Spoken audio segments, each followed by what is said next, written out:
जब मेरी आंख खुली तो मेरी हालत कुछ अजीब सी थी। मैं एक कमरे में थी और यह कमरा मेरा घर नहीं था। मुझे बहुत कमजोरी महसूस हो रही थी। मैं हैरान रह गई कि मैं कहाँ थी। मैंने आसपास देखा। मैं तो इस जगह से बिल्कुल ही अनजान थी। थोड़ी देर बाद मैं दरवाजे की तरफ पलटी तो देखा कि दरवाजा बाहर से लॉक था। हे भगवान, मुझे यहाँ किसने कैद कर दिया था? कौन मुझे यहाँ लाया था? ये मेरा घर नहीं था। ये तो किसी का भी घर नहीं लग रहा था। ऐसा लग रहा था जैसे कोई छोटी सी जगह है जहां शायद कभी किसी इंसान को नहीं रखा गया हो।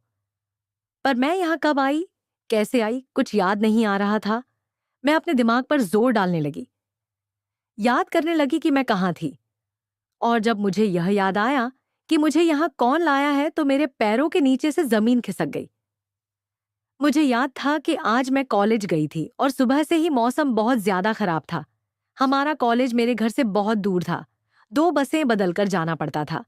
मेरा भाई मेरी पढ़ाई के सख्त खिलाफ था।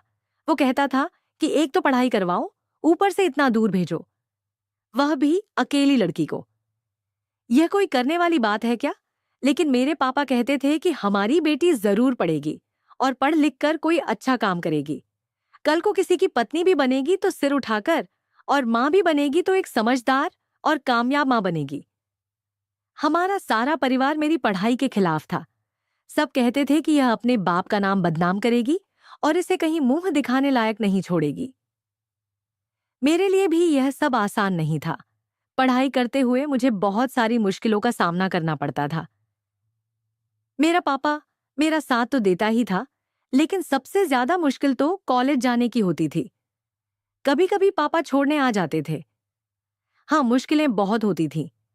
एक बस स्टॉप तक तो मैं लड़कियों के साथ चली जाती थी, लेकिन उसके बाद वहां से या तो मुझे दूसरी बस मिलती और कभी कभी मेरा भाई लेने आ जाता था। जब मौसम खराब होता था तो माँ उसे जरूर भेज देती थी, क्योंकि माँ को पता होता था कि आज देर हो जाएगी। जब कॉलेज से छुट्टी हुई तो मौसम और भी ज्यादा खराब हो गया था। बारिश हो रही थी। हम लोगों उस मौसम को यह सोचकर एंजॉय कर रहे थे कि मौसम बहुत अच्छा है। फिर बारिश तेज हो गई और जल्द ही वह बारिश, जो राहत समझी जा रही थी, सबके लिए मुसीबत बन गई। लड़कियां मजाक कर रही थी कि अब बारिश हो रही है, अगर सुबह होती तो पढ़ाई नहीं करनी पड़ती। बहुत अच्छा दिन बीतता। एक बस बदलकर हम लोग दूसरे स्टॉप तक आ गए। उस बस में भी बहुत भीड़ थी क्योंकि बारिश का मौसम था और सब लोग घर जाना चाहते थे। लेकिन जब दूसरे स्टॉप पर पहुंचे तो वहां ज्यादा लोग नहीं थे। पूरा बस स्टॉप जैसे पानी में डूब गया था। आसपास कोई भी नजर नहीं आ रहा था। पहले तो वहां कुल्फी वाला खड़ा होता था, पकोड़े वाला भी खड़ा होता था, पर आज कोई भी नहीं था। मौसम जरूरत से ज्यादा ही खराब हो गया था। मैं दिल में सोच रही थी कि मेरी माँ कितनी परेशान हो रही होगी। लेकिन अब यहां से मुझे जाना था और मुझे पता था कि मेरा भाई मुझे लेने के लिए आ जाएगा। जिस बस में हम आए थे वह तो चली गई थी। कुछ लड़कियों के पापा और भाई उन्हें यहीं से ले जाते थे, क्योंकि यहां से हमारा गांव इतना दूर नहीं था। आधे घंटे का सफर तो लगता ही था, लेकिन फिर भी कोई ना कोई लेने आ जाता था।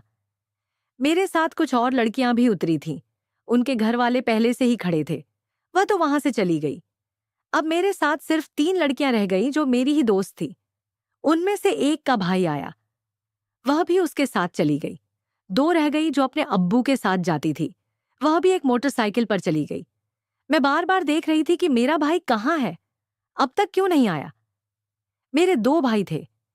एक भाई मेरी पढ़ाई के सख्त खिलाफ था और वह मेरी ड्यूटी कभी भी नहीं देता था। लेकिन मेरा छोटा भाई बहुत अच्छा था, जो हमेशा मेरे सारे काम करता था और कहता था कि मैं अपनी बहन को खुद ले आया करूंगा, खुद छोड़ दिया करूंगा। किसी को परेशान होने की जरूरत नहीं है। यह भी दूर दूर तक दिखाई नहीं दे रहा था। एक ही लंबा सा रास्ता था जिस तरफ से उसे आना था। अगर वह बहुत दूर भी होता तो भी मैं उसे पहले ही देख लेती कि वह आ रहा है। लेकिन रास्ता बिल्कुल सुनसान पड़ा था। मेरी उन 2 सहेलियों को लेने के लिए उनके पिताजी आ गए और वे मोटरसाइकिल पर बैठ गए। उन्होंने मुझे देखा और कहा कि अब तो तुम ही रह गई हो। मैंने कहा कि हाँ, बस मेरा भाई आता ही होगा। वैसे भी मैं उनके साथ नहीं बैठ सकती थी। एक मोटरसाइकिल पर 4 लोग कैसे बैठ सकते हैं? और अगर इस तरह से मैं उनके साथ बैठकर जाती और बाद में मेरा भाई आ जाता तो वह बेचारा यहाँ इतनी देर तक खड़ा रहता। और मेरे बड़े भाई को भी यह बात बुरी लगती कि मैं किसी गैर मर्द के साथ मोटरसाइकिल पर बैठकर आई हूं। वैसे ही आधे से ज्यादा लोग मेरी पढ़ाई के खिलाफ थे। ऐसे में मैं किसी को बोलने का मौका नहीं देना चाहती थी, क्योंकि अगर उन्हें बोलने का मौका मिल जाता तो वे मेरे पिताजी को ताने मारते और कहीं ना कहीं मेरे पापा के दिमाग में यह बात बैठ जाती कि उन्होंने मुझे पढ़ने की इजाजत देकर गलती की है। इसलिए मैं ऐसी कोई बात या हरकत नहीं करना चाहती थी। वे लोग वहां से चले गए और मैं इधर उधर देखने लगी। अब मेरे अलावा वहां कोई भी नहीं था। 5 मिनट ही बीते थे कि मुझे डर लगने लगा। पहले ही कॉलेज से आते आते 3 तो बज ही जाते थे। अब जवाल का वक्त शुरू हो गया था। आसमान में काले बादल छा चुके थे, इसलिए ऐसा लग रहा था जैसे शाम हो गई है, जबकि अभी 4 भी नहीं बजे थे। मैंने देखा कि वहां कोई भी नहीं था। ये कैसे हो सकता था? अगर कोई रिक्शा वाला दिखाई दे जाता तो मैं उसके साथ बैठ जाती और चली जाती। पैसे तो मेरे पास नहीं थे, लेकिन घर जाकर उसे पैसे दे देती। कम से कम यहाँ खड़े रहने से तो अच्छा होता। जब मैंने देखा कि उसी लंबे रास्ते से जहां से मैं अपने भाई को देखने की उम्मीद कर रही थी, मेरी बेचैनी बढ़ गई। जब ऐसा होता है तो बहुत चिंता होने लगती है, क्योंकि घर तो जाना ही होता है। और मेरी माँ बहुत चिंता करती थी। वह सोच रही होंगी कि पता नहीं अभी तक क्यों नहीं आई। ऊपर से बारिश का मौसम था। मुझे अपने से ज्यादा घर वालों की फिक्र हो रही थी कि वे मेरे लिए परेशान हो रहे होंगे। मैं वहीं पर खड़ी थी और बहुत परेशान थी कि कब आएगा मेरा भाई। तभी एक लड़का आया जो मोटरसाइकिल पर था। वह लड़का मेरी उम्र का ही लग रहा था और देखने में ठीक ठाक था। मैंने उससे नजरें हटा ली। शायद उसे आगे जाना था। वह मुझे पार करता हुआ आगे चला गया, लेकिन थोड़ी देर बाद वह वापस मुड़ आया और मेरे पास आकर रुक गया।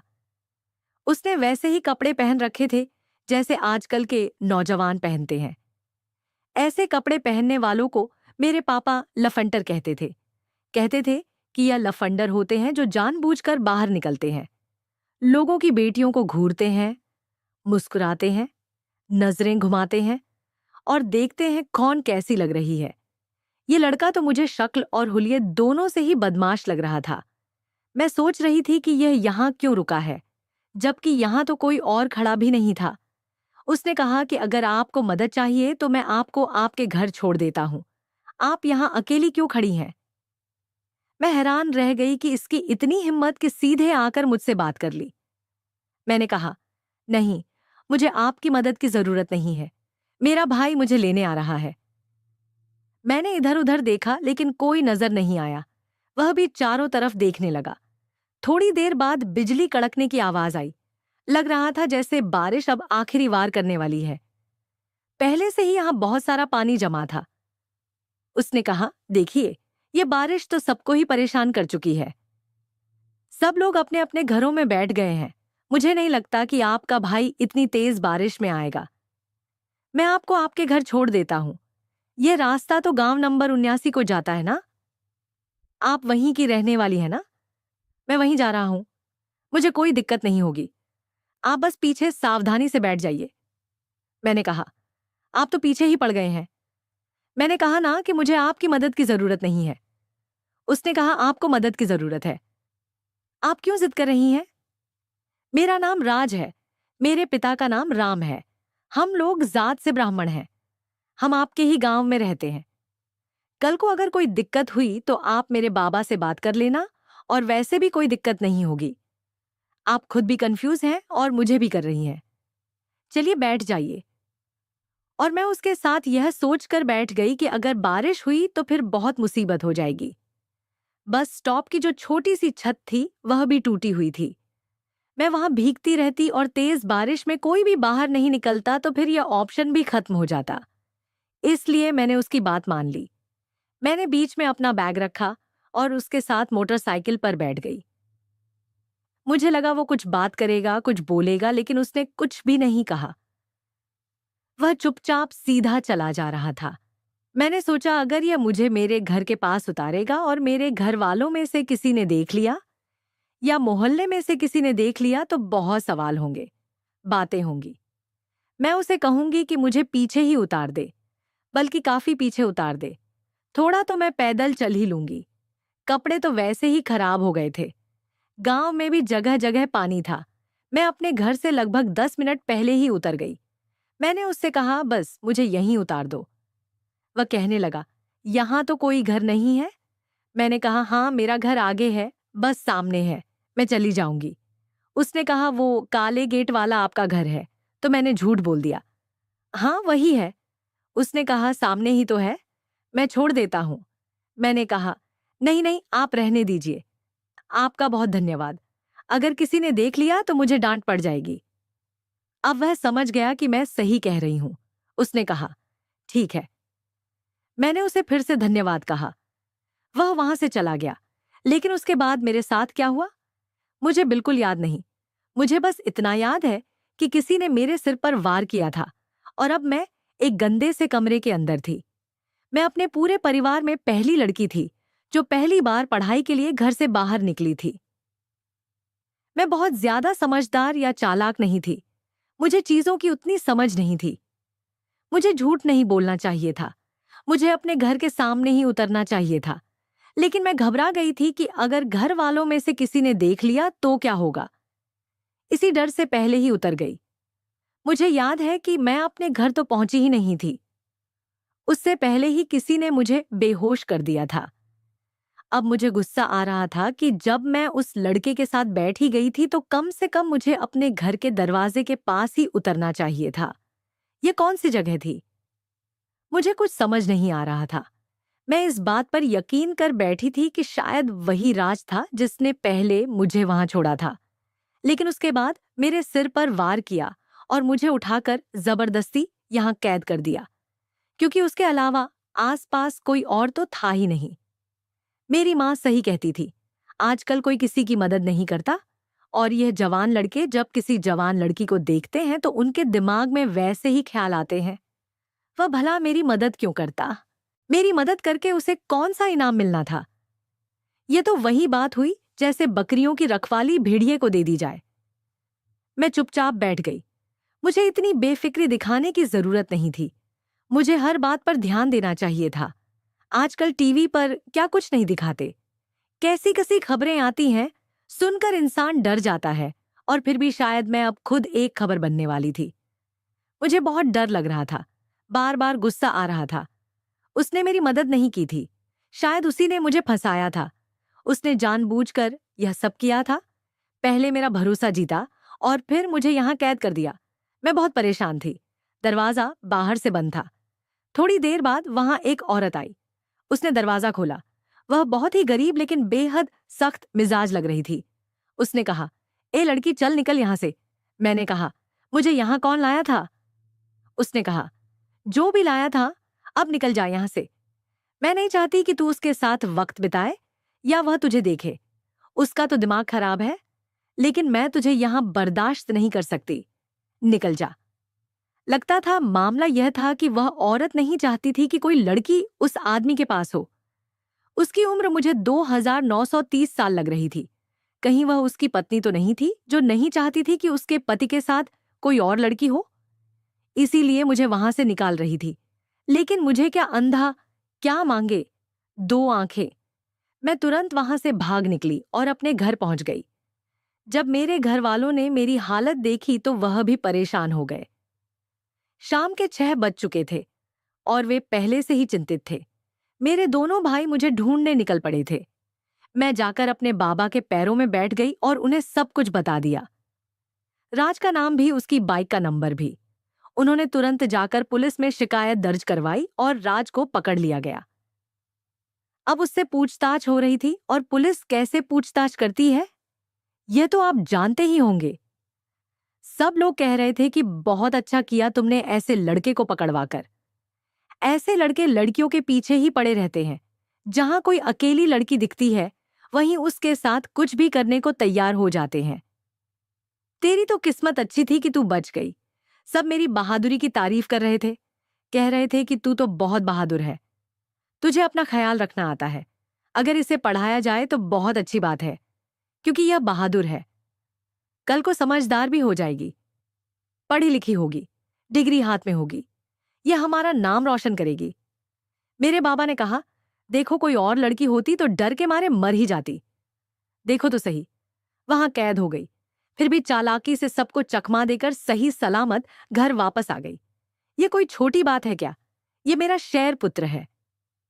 शेर मैं बहुत खुश हो रही थी। मेरी इतनी तारीफें पहले कभी नहीं हुई थी।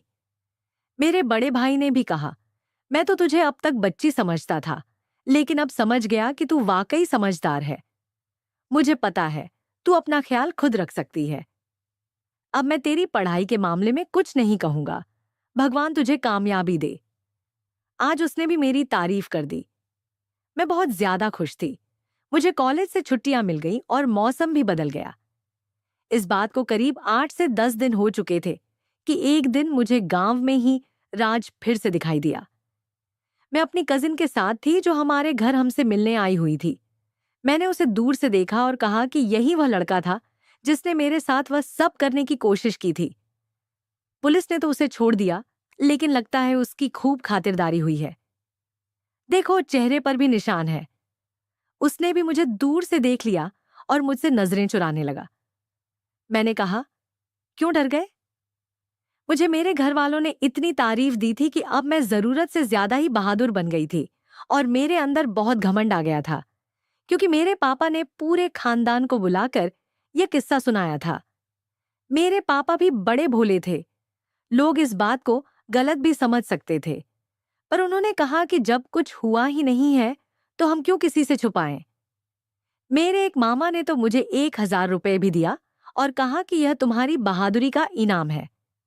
जब मैंने कहा डर गए तो वह मुंह छुपाकर वहां से भाग गया। मेरी कजिन ने कहा कि यह तो सच में तुमसे डर गया। तुम तो बड़ी बहादुर हो, हमें भी सिखाओ बहादुरी कैसे की जाती है। 2-3 महीने ऐसे ही बीत गए। एक दिन एक पुलिस वाला घर आया और उसने कहा कि पापा से बात करनी है, जिन्होंने रिपोर्ट करवाई थी। वो थोड़ी देर बैठा रहा, कुछ बातें करता रहा। फिर जब चला गया तो मेरे पापा बहुत परेशान थे। मैंने पूछा, पापा क्या हुआ? तो उन्होंने कहा, बेटा हमसे बहुत बड़ी गलती हो गई है। हमने किसी पर बहुत बड़ा जुल्म कर दिया। हम लोग हक पर नहीं थे। भगवान हमें माफ करे। मैंने पूछा, क्या मतलब? तो उन्होंने कहा कि जिस जगह से तुम्हारा अपहरण हुआ था वहां की एक टीवी फुटेज मिल गई है, जिससे पता चला कि राज ने तुम्हारा अपहरण नहीं किया था, बल्कि कोई और आदमी था जो पीछे झुग्गियों में रहता है। उसी ने तुम्हें अगवा किया और पास के एक छोटे से गोदाम में कैद कर दिया था, और उसी की पत्नी ने तुम्हें वहां से भगाया था। उसकी पत्नी ने भी बताया है कि वह आदमी मानसिक रूप से बीमार है, पागल है, इसीलिए इस तरह की हरकतें करता है। तभी मैंने उस लड़की को भगा दिया था। यह सुनकर मैं हैरान रह गई।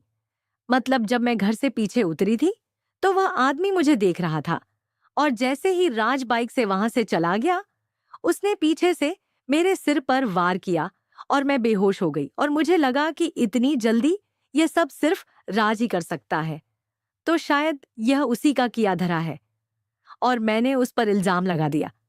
पुलिस वालों ने कहा कि आप लोगों ने ठीक नहीं किया। आपकी बेटी बहुत बड़ी बेवकूफ है। उसे यह तक नहीं पता कि उसका अपहरण किसने किया। हमने उस शरीफ आदमी के साथ बहुत बुरा किया। अब हमें ऊपर जवाब देना पड़ेगा। वो चाहे तो हम पर केस कर सकता है कि हमने बिना तहकीकात के उस पर जुल्म किया है। जब मैंने जुल्म का शब्द सुना तो मैं सन्न रह गई। उसके चेहरे पर जो निशान मुझे दूर से दिखे थे वो 15 से 20 दिन पुराने थे। मतलब उस पर कितना हाथ उठाया गया होगा। मेरा तो दिल बैठ गया। मेरे पापा भी बहुत परेशान हो गए। उन्होंने कहा कि शरीफ आदमी था वो, जो उसने पलटकर हमसे कोई बात तक नहीं की, सवाल तक नहीं किया। हमने उसके साथ बहुत बुरा किया। अलग से लोगों को किस्से कहानियां सुनाकर उसे बदनाम किया, वो अलग। तू कितनी बड़ी बेवकूफ है। अगर वह तेरी मदद करके तुझे छोड़ने ही आ रहा था तो तू घर के सामने क्यों नहीं उतरी? क्या जरूरत थी तुझे सुनसान जगह में उतरने की? मैं जानता हूं उस लड़के और उसके बाप को। उसका दादा भी मेरा दोस्त है। हमें लगा कि उनके घर का लड़का ऐसा निकला, वरना उनकी शराफत के तो पूरे गांव में किस्से हैं। और तू है कि तूने हमसे इतनी बड़ी गलती करवा दी। बेवकूफ, तेरी पढ़ाई का क्या फायदा? मेरे पापा ने तो मेरी अच्छे से क्लास लगानी शुरू कर दी। मुझे भी बहुत पछतावा हो रहा था। मैं किसी तरह राज को ढूंढकर उससे माफी मांगना चाहती थी। मेरे दिल पर बोझ था। मैं बहाना बनाकर बाजार चली गई कि शायद कहीं वह नजर आ जाए, लेकिन ऐसा नहीं हुआ। फिर एक दिन वह मुझे दिख ही गया तो मैं सीधा उसके पास चली गई। मैंने कहा कि मुझे माफ कर दीजिए, मुझसे बहुत बड़ी गलती हो गई। मुझे लगा वह सब आपने किया है। आपने तो मेरी मदद की थी। मैं आपसे माफी मांगना चाहती हूँ। मैं एक ही सांस में सब कुछ बोल गई। उसने कहा कि हाँ, माफ कर दिया। कोई बात नहीं, आप लोग तो लड़कियां हैं ना, किसी भी आदमी पर खड़े खड़े इल्जाम लगा सकती हैं और फिर उसे पुलिस को सौंप सकती है। मैंने तो आपकी मदद की थी। आपके पापा को भी जानता था और आपके भाई को भी, इसीलिए सोचा कि आपकी मदद कर दूं। घर की बात थी, लेकिन आपने जो मेरे साथ किया वह मुझे जिंदगी भर याद रहेगा। मैंने कहा मुझे माफ कर दीजिए। उसने कहा चलिए छोड़िए, आप तो राजा लोग हैं। जो आपने किया हमारे सिर आंखों पर। मेरा दिल और ज्यादा बैठ गया। 1 साल बीत गया था। मेरी पढ़ाई पूरी हो चुकी थी। अब मैं कॉलेज नहीं जाती थी। मेरे फाइनल पेपर भी हो गए थे। तभी उसी राज नाम के लड़के का रिश्ता मेरे लिए आया और पता चला कि उसने अपनी मर्जी से रिश्ता भेजा है। मेरे माँ बाप ने कहा कि बहुत अच्छा लड़का है और शादी के लिए हाँ कर दी। लेकिन मेरी कज़नें मुझे चिढ़ाने लगी और कहने लगी कि लगता है उसने बदला लेने के लिए तुझसे शादी की है। मैं भी बहुत डरी हुई और परेशान थी कि पता नहीं क्या होगा। मेरी शादी वाले दिन मैं डर रही थी कि कहीं वह सच में बदला लेने के लिए तो मुझसे शादी नहीं कर रहा, क्योंकि शादी करके बदला लेना इससे बेहतर तरीका और क्या हो सकता है। लेकिन जब शादी हो गई और हमारी शादी की पहली रात थी, मैं बहुत ज्यादा डरी हुई थी। जब वह कमरे में आया और उसने मेरा घूंघट उठाया तो वह हैरान रह गया, क्योंकि मेरे हाथ में एक छोटा सा डंडा था जिसे मैंने अपनी हिफाजत के लिए उठाया हुआ था। वह यह देखकर हैरान रह गया। उसने कहा कि फिर से वही काम कर रही हो। पहले भी मैं तुम्हारा कुछ नहीं लगता था और अब भी तुम मुझ पर भरोसा नहीं कर रही हो। मैंने कहा कि मुझे पता है, तुमने यह शादी मुझसे बदला लेने के लिए की है। वो इस बात पर हंसने लगा और बोला कि ऐसा कुछ नहीं है, कुछ भी नहीं। फिर उसने मेरी तारीफ करनी शुरू की और कहा कि मैं उसे बहुत अच्छी लगती हूँ। वह मेरे साथ बहुत अच्छे से पेश आ रहा था। मैंने उसे बता दिया कि मेरी कजिन ऐसा कह रही थी तो वह उस बात पर फिर से हंसने लगा। उसने कहा कि ना आपकी मुझसे कोई दुश्मनी थी ना मेरी आपसे। आपसे गलती हो गई थी और मेरे माँ बाप ने भी सब माफ कर दिया है। मैंने कहा कि फिर भी आपने हमारे घर रिश्ता क्यों भेजा? तो उसने कहा कि क्योंकि आप मुझे अच्छी लगी थी, मुझे आप पसंद आ गई थी। जब मैं आपको वहां से छोड़कर वापस गया, मैंने एक ही नजर में आपको पसंद कर लिया था। लेकिन मुझे क्या पता था कि आप मेरी ही क्लास लगवा देंगी। अब तो मैं रोने लगी। यह रोना मेरे अंदर कब से दबा हुआ था। मैं उसके सामने रोना चाहती थी, उससे माफी मांगना चाहती थी। आज वह मेरा अपना था, इसलिए मैं उसके सामने फूट फूट कर रोने लगी। तो वो परेशान हो गया। उसने कहा कि इस बात को बहुत वक्त हो गया है, छोड़ दो। मैंने कहा कि मेरी वजह से आपके साथ कितना बुरा हुआ। उसने कहा कि इतना भी बुरा नहीं हुआ। इससे ज्यादा मार तो मेरे पापा ने मुझे लगाई है। वो गुस्से वाले हैं ना, उन्हें गुस्सा ज्यादा आता है। चिंता मत करो, सब ठीक है। वो अचानक ही ऐसे बोलने लगा जैसे मुझे सदियों से जानता हो, और उसने मेरे आंसू साफ किए तो मैं भी मुस्कुरा दी। उसके बाद से हमारी जिंदगी में सब कुछ ठीक है और हम साथ में रहते हैं। लेकिन मैं अपनी यह कहानी सुनाकर आप लोगों को यही बताना चाहती हूँ कि सुनी सुनाई बातों पर जिस तरह यकीन करना बेवकूफी होती है, इसी तरह अपने पास से बातें बना लेना, जरूरत से ज्यादा डरना भी बेवकूफी की ही कैटेगरी में आता है। क्योंकि जब इंसान बहुत ज्यादा डरता है और वह हो जाता है, तो वह कोई ना कोई गलती जरूर करता है। दुनिया में हर कोई बुरा नहीं होता है। अगर आपने किसी के साथ बुरा नहीं किया, तो आपके साथ बुरा होने के चांस कम होते हैं। मुझे हालात का ठीक तरह से जायजा लेना चाहिए था, लेकिन मैं तो बस अपनी ही धुन में मग्न थी और मेरे मम्मी पापा भी, जिन्होंने बात को सही से समझा ही नहीं। लेकिन आज वह मेरा पति है और हम एक दूसरे के साथ बहुत ज्यादा खुश हैं। भगवान का शुक्र है कि किसी बात की भी परेशानी नहीं है। जिंदगी में सुकून है, आराम है। कभी कभी याद आ जाता है तो बुरा लगता है, लेकिन वह कहता है कि अब क्या सारी जिंदगी मुझसे माफी मांगती रहोगी। उसने मुझे कभी इस बात का ताना नहीं दिया, कभी हमारी लड़ाई हो, झगड़ा हो। उसने कभी नहीं कहा कि तुम तो इतनी बेवकूफ थी कि शादी से पहले ही तुमने मेरी चित्र परेड करवाई थी। बल्कि अगर कभी वह इस बात को याद करता भी है तो मजाक में ही करता है। लेकिन मेरे दिल पर एक बोझ है जो शायद कभी नहीं उतरेगा। मैंने अच्छा नहीं किया था। शादी के कुछ महीने बहुत जल्दी बीत गए। राज हर रोज मेरी छोटी छोटी बातों का ख्याल रखता, मुझे ऐसे देखता जैसे मैं उसकी दुनिया की सबसे खास चीज हूं। वह कभी भी मुझ पर गुस्सा नहीं करता। उल्टा जब मैं नाराज होती तो वह मुझे मनाने के लिए कोई ना कोई बहाना बना लेता। कभी फूल ले आता, कभी मेरी पसंदीदा मिठाई। लेकिन मेरे दिल के किसी कोने में अब भी वह पहली मुलाकात की कसक बाकी थी। वह गलती जो मैंने उससे पहली बार मिलकर की थी, उसका पुलिस केस बनवा दिया था। बस एक शक की वजह से राज हमेशा कहता, पिछली बातें भूल जाओ, अब हम साथ हैं, यही सबसे जरूरी है। लेकिन मैं जानती थी कि मेरी एक गलती ने उसके आत्मसम्मान को चोट पहुंचाई थी। भले ही उसने माफ कर दिया हो, लेकिन याद तो उसे भी होगी। शायद मैं अपने आप को कभी माफ नहीं कर पाऊंगी। कभी कभी रात को उसकी नींद में हलचल देखकर मैं सोचती, क्या अब भी उसे उस दिन की बात याद आती होगी? क्या वह मुझे पूरी तरह माफ कर पाया है? एक दिन हम बाजार गए थे। वहीं अचानक उसकी पुरानी जान पहचान के किसी दोस्त से मुलाकात हो गई। उन्होंने मुझे देखकर मुस्कुराकर कहा, अरे यह वही लड़की है ना जिसने उस दिन तुम्हें थाने भिजवा दिया था। मैं वहीं पत्थर बनकर खड़ी रह गई।